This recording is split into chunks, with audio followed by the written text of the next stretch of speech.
시편 127편을 쓴 주인공은 우리가 잘 아는 솔로몬 왕입니다. 솔로몬 왕은 천재성이 있어서 식물이나 동물들의 이름을 잘 알고 있고 또 시도 잘 쓰는 그런 왕입니다.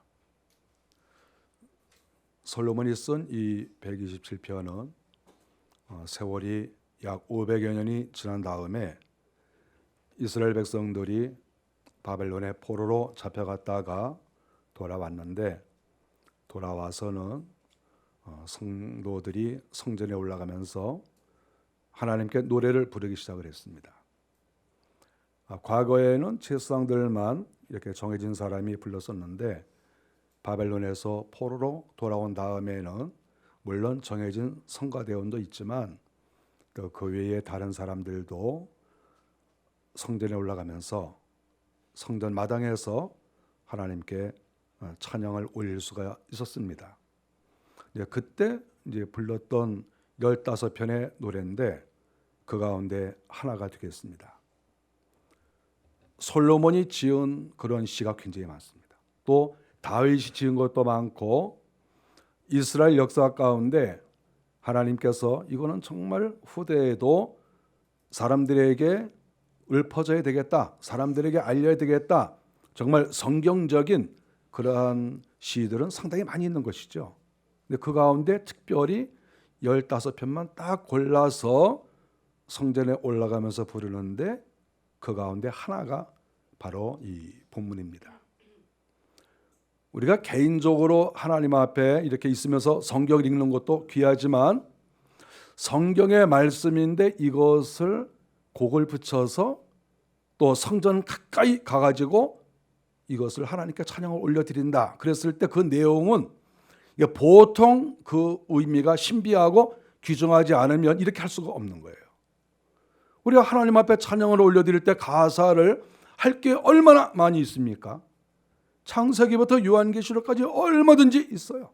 그랬을 때 이 구약 시대라 하더라도 얼마나 많은 그러한 내용이 있겠습니까? 많은 오늘 이 본문을 가사로 정해서 하나님께 찬양을 올렸다 하는 것은 그만큼 이스라엘 백성들 마음속에 우리가 15가지 이것만은 우리가 꼭 기억해야 되고, 이거는 정말 무슨 일이 있어도 이것은 우리가 마음속에 담아두고 신앙 고백적인 그런 이건 내용인 것이다, 이렇게 생각을 하고 그들이 하나님께 올라가면서 찬양을 했습니다. 그래서 이 시편 127편은 우리에게 잘 알려진 그런 내용이라고 하겠습니다. 1절부터 2절까지의 내용은 하나님께서 우리를 간섭하지 아니하시면 그 인생이 헛되다, 이렇게 고백을 하고 있습니다. 두 번째 3절부터 5절까지는 하나님께서는 하나님을 사랑하는 자에게 이 땅에서 복을 주신다, 이러한 내용이죠. 아주 간단하고 명확한 그런 내용입니다. 그러면 그 내용을 우리 한번 살펴보도록 하겠습니다. 먼저 1절에 보니까 1절의 내용을 보면 가정에 대한 이야기입니다. 여호와께서 집을 세우지 아니하시면 세우는 자의 수고가 헛되다, 이렇게 말씀을 하신 거예요. 이 집이라고 하는 것은 가정을 가리킵니다. 자기의 집을 세우기 싫어하는 사람도 물론 있어요. 정말 가슴 아픈 거죠. 내가 나의 가정을 세워나가야 되겠다, 이런 의식이 없는 사람이 있는 것은 불행입니다. 남자든지 여자든지 특별히 남성들은 내가 이 땅에서 아내와 함께 내가 자녀를 낳고 내가 멋진 가정을 한번 만들어 봐야 되겠다, 이렇게 꿈꾸는 것이 정상이고 그것을 하나님께서 기뻐하시는 것이죠. 그런데 문제는 여호와께서 집을 세우지 아니하시면 세우는 자의 수고가 헛되다.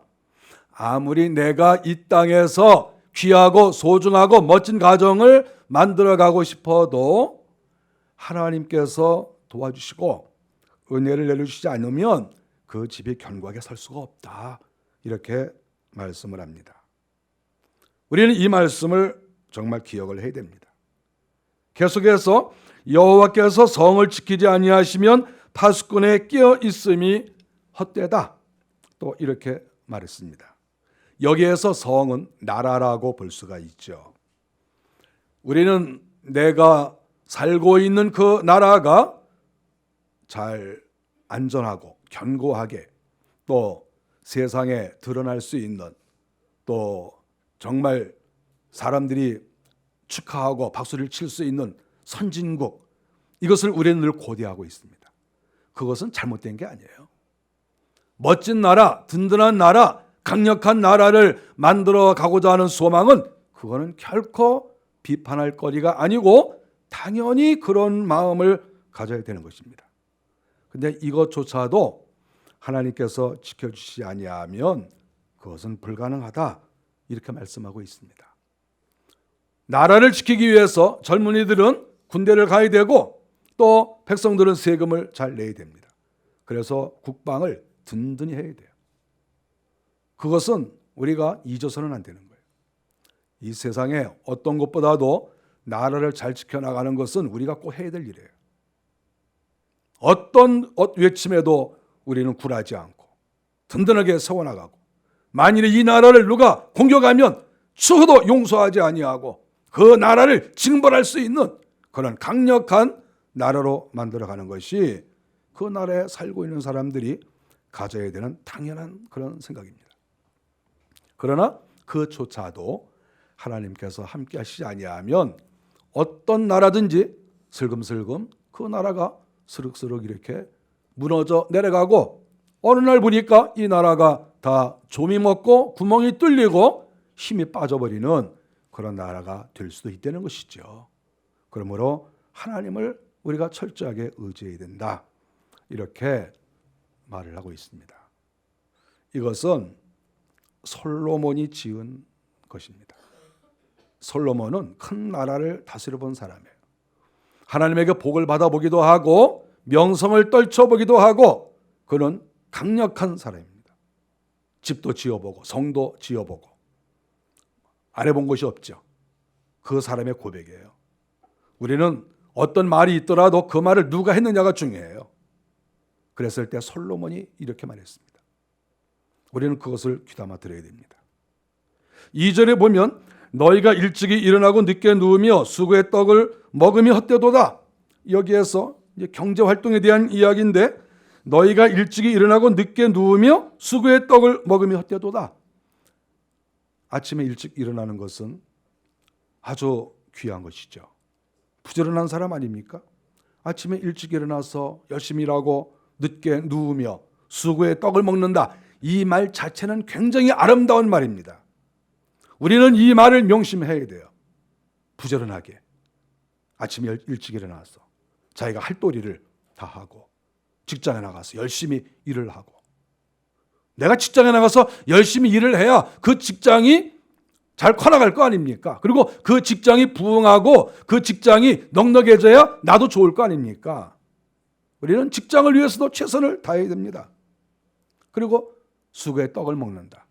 공짜로 밥 먹지 말고 애쓰고 수고하고 노력해서 거기에 나온 열매로서 내가 밥을 먹는 이런 자세가 우리에게 필요합니다.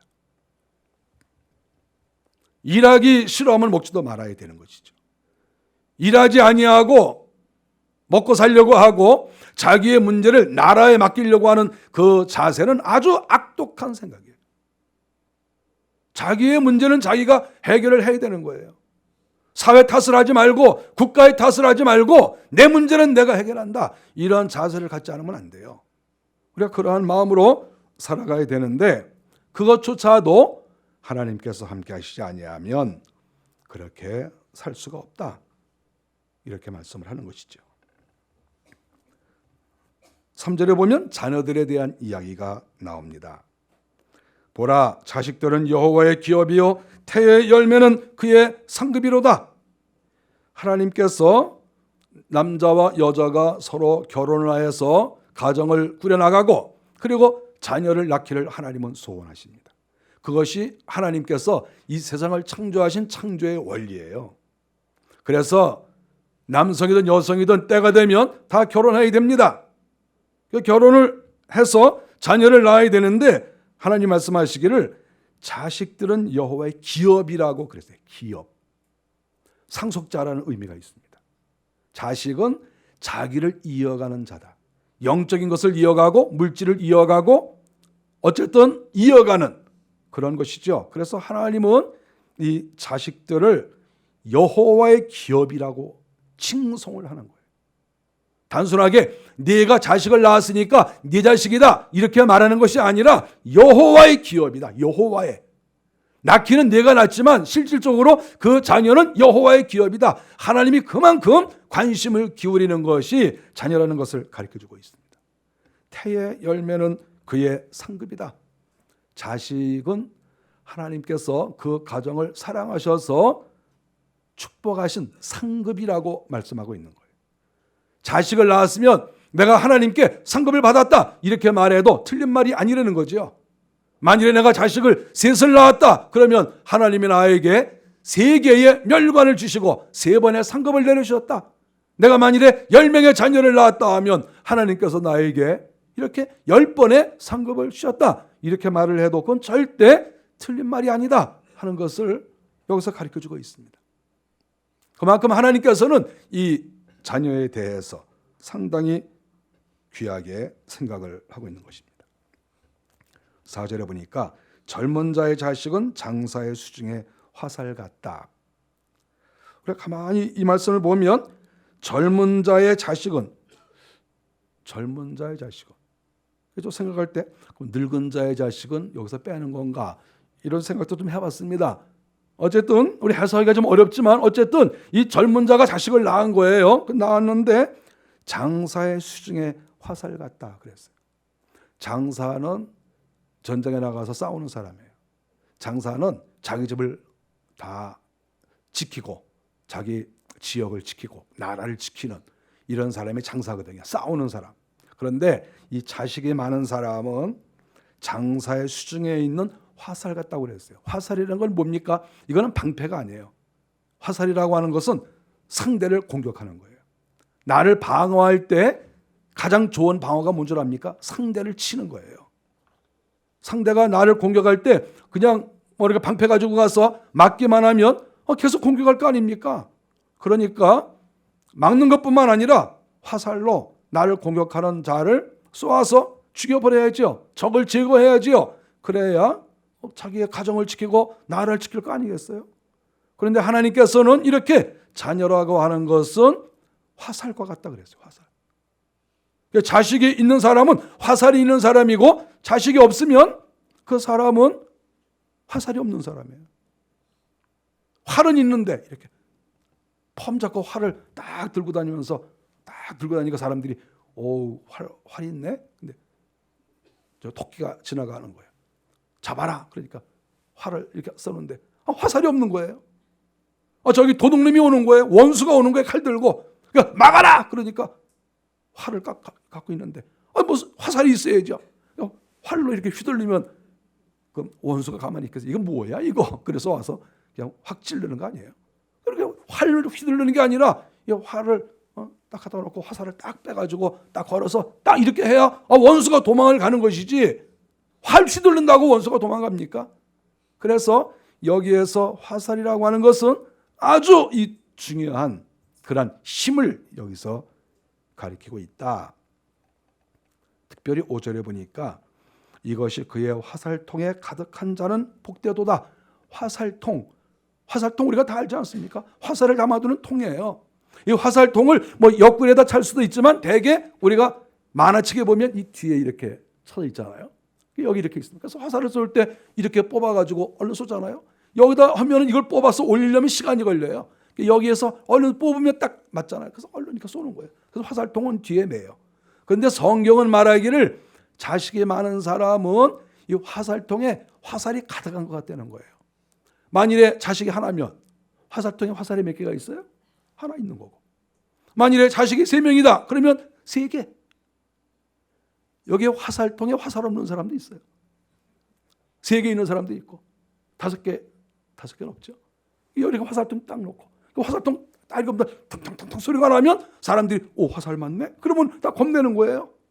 아무리 흔들어도 화살 움직이는 소리가 안 나면 저거 아무것도 아니야. 저거 저 화살도 없어. 다른 말로 말하면 저 자식도 없어. 저 큰 소리 쳐봐야 저 자식도 없어. 저 큰 소리 쳐봐야 자식 하나밖에 없어. 바로 이것과 똑같은 말이다. 이것을 솔로몬이 이야기하는 거예요. 솔로몬이 이렇게 시를 지었는데 500년이 지나서 이 시가 그렇게 사람들에게 인정을 받고 하나님께서 주셔서 500년 만에 이 본문이 그렇게 사람들에게 각광을 받고 성전에 올라가면서 이 찬양을 올린 거예요. 이것을. 다른 것도 그렇게 많이 있는데 왜 그렇습니까? 이스라엘 백성들이 나라가 망하고 포로로 잡혀갔다 와 보니까 자식이 소중한 거라는 거예요. 자식이 이렇게 좋은 거구나. 민족이라는 게 이렇게 좋은 거구나. 사람 숫자가 이렇게 좋은 거구나. 뭐 난 자식 하나면 돼. 뭐 자식 필요 없어. 무자식이 상팔자야. 뭐 나 혼자 잘 살면 돼. 이런 생각을 가진 사람이 없었겠어요. 그때 당시에도. 많았죠. 근데 나라가 쫄딱 망하고 나라를 재건하려고 보니까 한 사람 한 사람이 너무나 소중하고 자기 집이나 자기 동네나 자기 나라에서 이 사람의 숫자가 너무나 소중하다는 것을 나중에 깨달은 거예요. 그래서 이 시가 500년이 지나서 각광을 받고 있다 하는 것을 알 수 있습니다.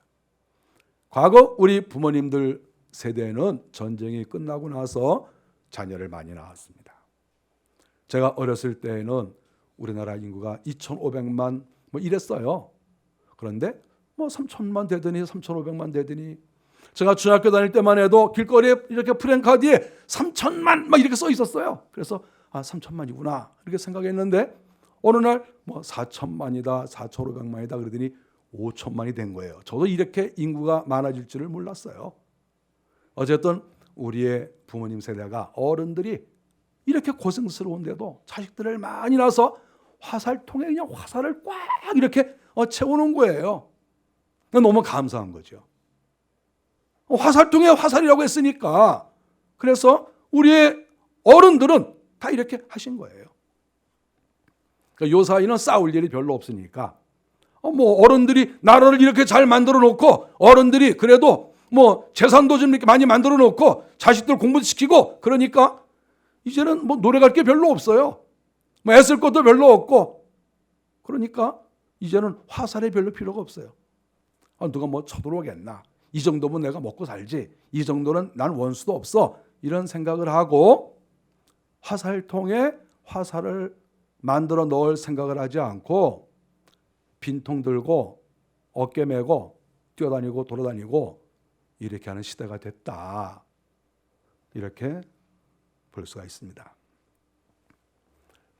솔로몬이 왕을 오랫동안 하면서 깨달은 게 이 나라가 강해지려면 숫자가 많아야 된다.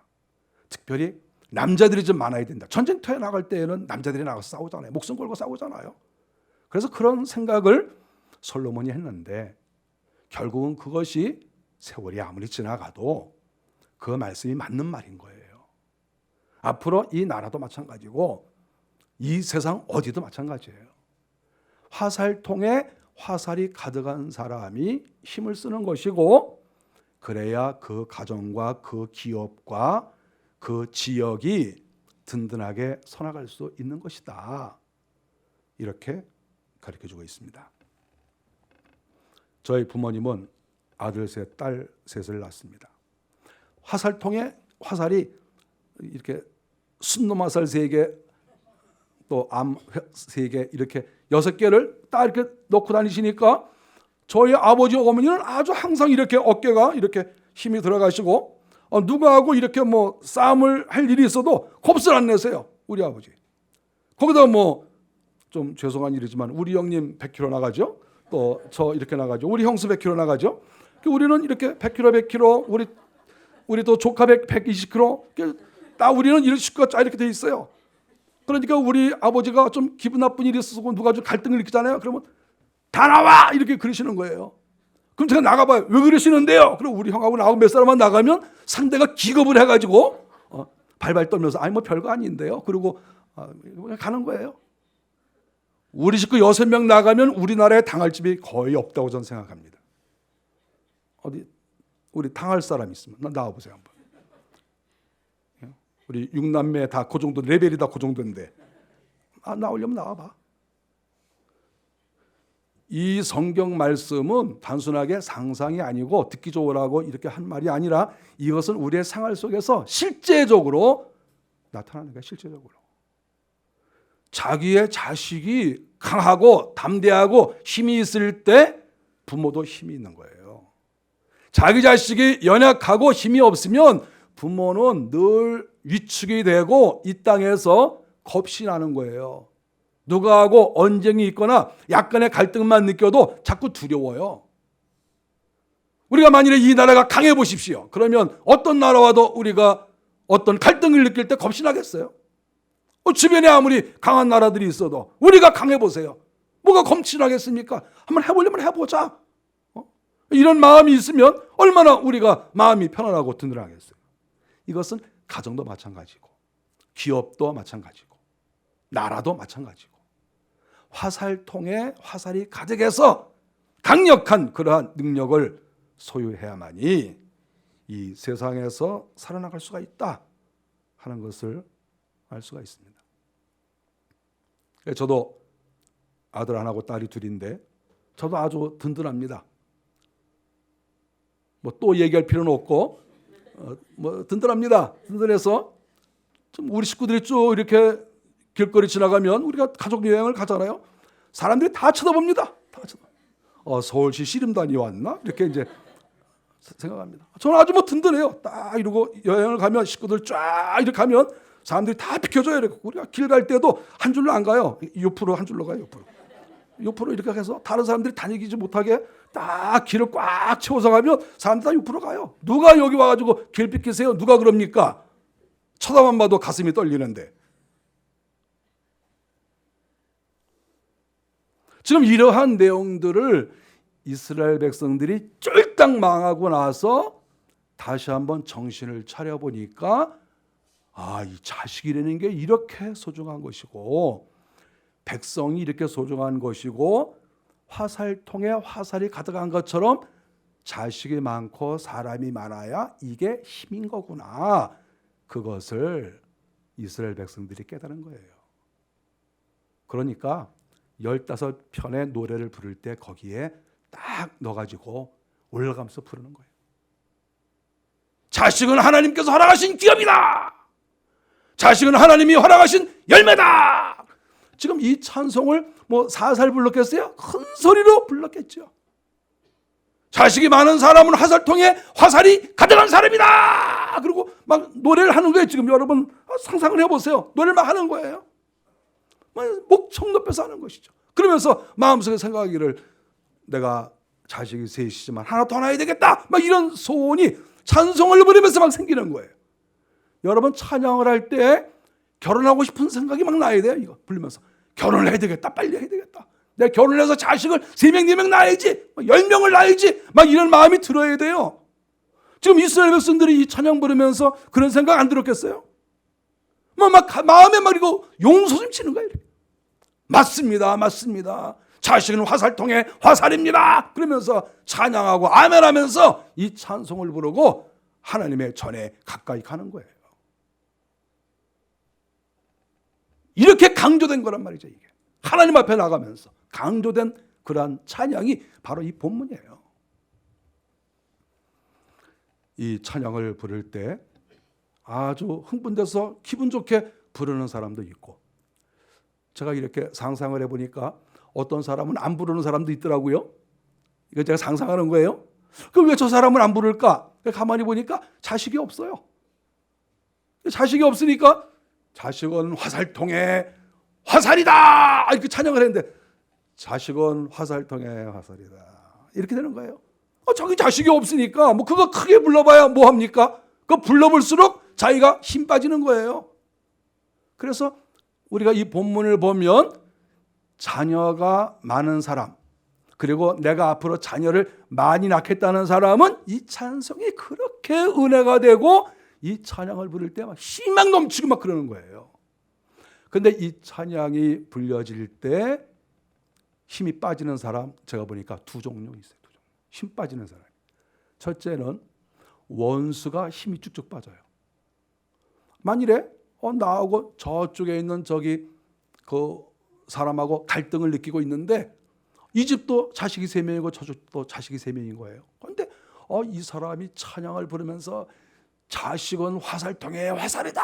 그러면 감동을 받아가지고 막 찬양을 하면서 내가 자식을 또 낳겠다고 막 그런 의지를 보이면 저 옆에 있는 사람이 어떻게 했어요? 겁이 날 거 아니에요. 저 집도 애 하나 또 날려나? 아이고 그럼 우리가 하나 이것도 지는데 아이고 큰일 났네. 이런 생각을 옆에 사람이 하는 거예요. 그러니까 이 찬양을 부를 때 싫어하는 사람 첫째가 어떤 사람이냐 하면 경쟁자, 적이 싫어해요. 여러분 이 찬송을 부를 때 사람들이 다 좋아한다고 생각하지 마세요. 원수와 경쟁자는 싫어하는 거예요. 이 찬송의 은혜를 받고 이 찬송을 강력하게 하나님께 할 때 아이고 큰일 났네. 나하고 경쟁인데 나하고 경쟁 관계에 있는데 또 자식 또 낳네. 큰일 났네. 그렇지 않아도 우리가 힘이 없는데 저기 자식 또 낳네. 이런 마음을 가질 수밖에 없어요. 원수도 마찬가지고 다른 나라도 마찬가지고 그런 마음이 다 있는 거죠. 또 하나 누가 싫어할까를 가만히 성경을 보면서 생각해 보니까 시녀들이 싫어할게요. 시녀들이. 아니 왜냐하면 주인집에서 또 아들을 또 하나 낳은 거예요. 아들 낳고 딸 낳고 또 낳는 거예요. 그러면 그 뒤치다거리를 누가 합니까? 시녀가 하잖아요. 시녀가. 그러니까 만일에 주인집의 며느리나 주인집 그 아주머니가 배가 이렇게 불러오면 그 집에서 일하는 시녀는 어떻겠어요? 마음이 아이고 나 죽었네. 아이고 저 애 낳으면 또 내가 또 애 받아야 되고 애 키워야 되고 막 돌아다니면 쫓아다녀야 되고 다치면 또 그것도 약 발라줘야 되고 아이고 골치 아파라. 골치 아프다고 하는 사람이 누군지 압니까? 시녀의 시녀. 그 자식을 상속자로 생각하지 않고 이 자식을 하나님이 우리에게 허락하신 기업이라는 마음으로 보지 않는, 기업이 아니라 이것은 단지 나에게 일거리다 이렇게 생각하는 시녀들은 자식 낳는 걸 싫어하는 거예요. 그래서 왕의 마음과 시녀의 마음이 다른 거예요. 자식을 낳을 때.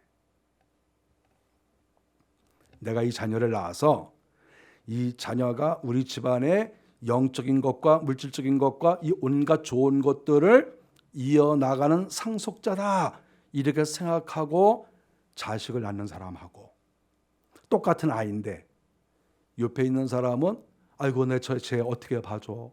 나 쟤 봐주려면 내가 힘들고 쟤 없으면 내가 편안한데 이렇게 생각하는 사람이 되는 거예요. 어떤 사람은 애를 낳는데 이 애가 정말 하나님이 허락하신 열매다 이렇게 생각하는 사람도 있고 어떤 사람은 애 낳아놓고 아이고 일거리 생겼네 이러는 사람도 있어요. 똑같은 엄마인데 어떤 엄마는 왕의 마음으로 자식을 키우고 어떤 사람은 시녀의 마음으로 자식을 키워요.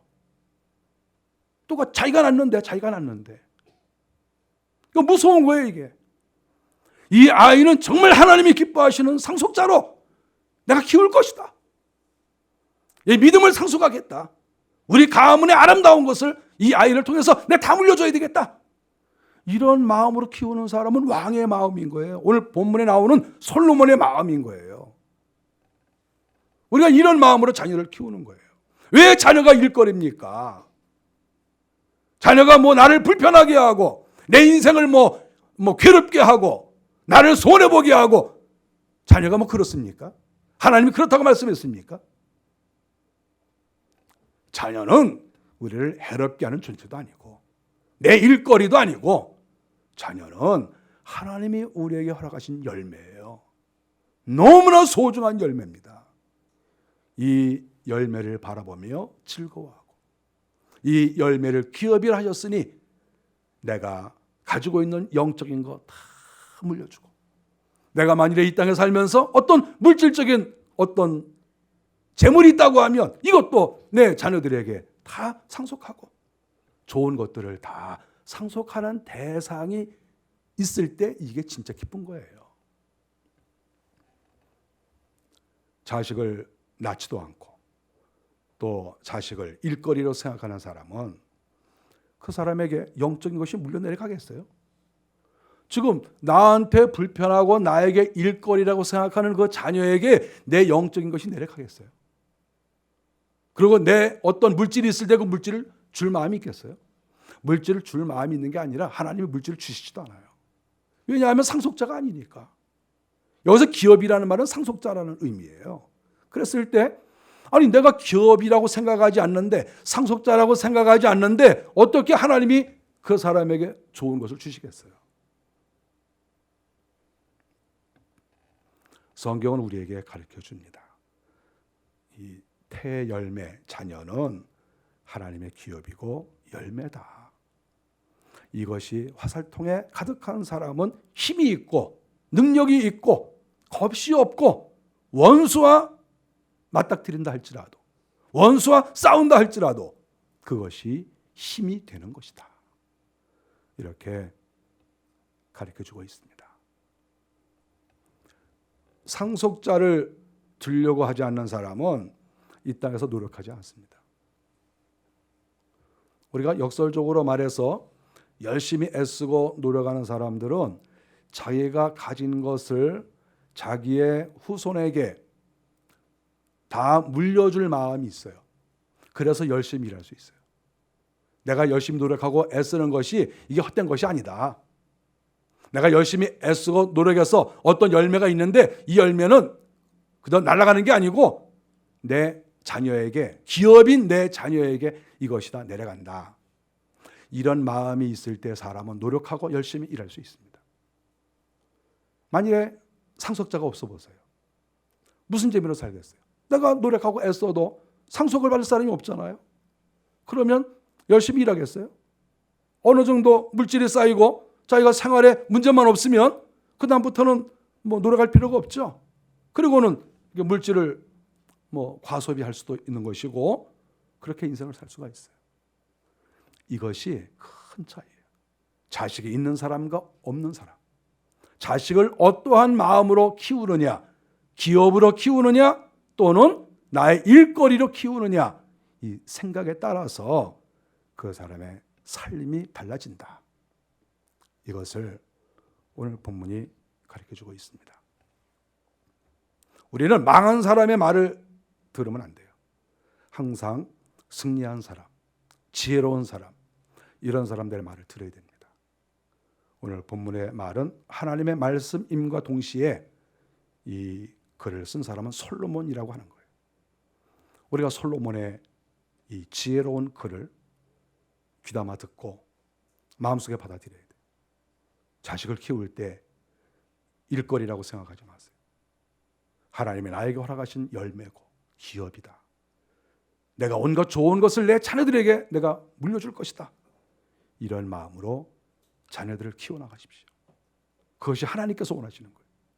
또한 젊은이들은 성경 말씀대로 결혼을 하십시오. 그리고 자녀들을 많이 낳으십시오. 내가 자녀를 낳으면 힘들어. 내가 자녀를 낳으면 고통스러워. 자녀를 낳으면 나에게 어려워. 이것은 시녀의 마음이에요. 그건 시녀라는 거예요, 그 사람이. 자기가 왕이라고 하면 맞아. 우리의 화살통에 화살이 가득해야 돼.